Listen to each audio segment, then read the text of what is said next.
de la Réunion, petit bout de terre française situé dans l'océan Indien, est idéalement placé pour attraper de nombreuses espèces de poissons fréquentant les eaux chaudes et tropicales. Depuis toujours, la pêche joue un rôle important dans la vie quotidienne des insulaires. Aujourd'hui encore, le long du littoral de cette île de l'archipel des Mascareignes, de nombreux pêcheurs s'installent sur les digues, les jetées ou à la sortie des ports à la recherche de poissons.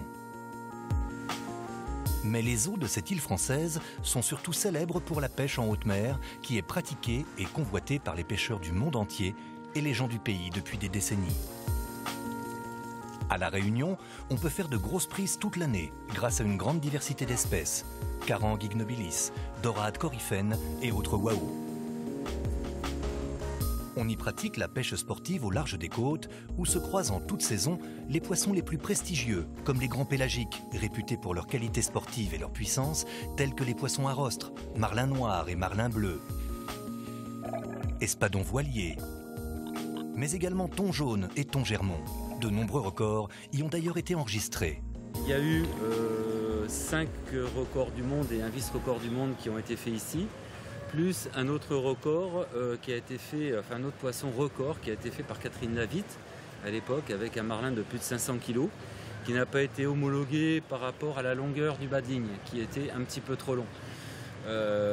Pour les autres records du monde qui ont été enregistrés ici, ce sont principalement des records sur la carangue géante.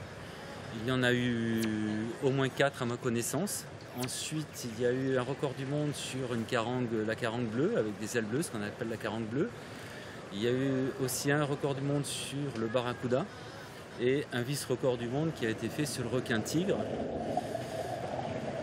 Voilà, donc on est quand même dans des eaux où on a des poissons quand même exceptionnels.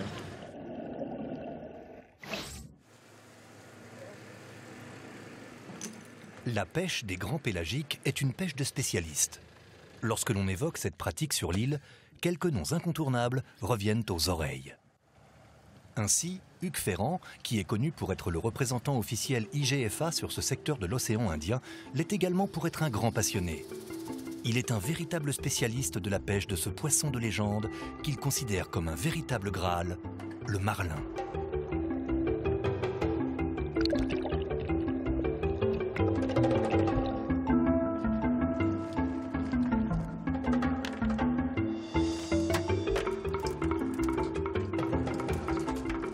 Alors là, comment ça s'appelle ces espèces de poissons qu'on pêche là? Localement, on appelle ça des bancs-cloches. Ce sont des poissons qui font 300 grammes à peu près, qui ressemblent physiquement au maquereau, mais qui est beaucoup plus fragile que le maquereau, notamment qui a la peau beaucoup plus fine. Ça fait de très bons vifs, aussi bien pour pêcher à la traîne que pour pêcher au fond. Et c'est très polyvalent. En fait, à peu près tous les poissons mordent dessus. Et surtout, ça permet de pêcher en matériel fin.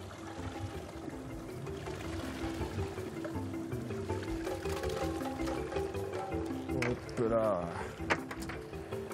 2 petits bancs-cloches.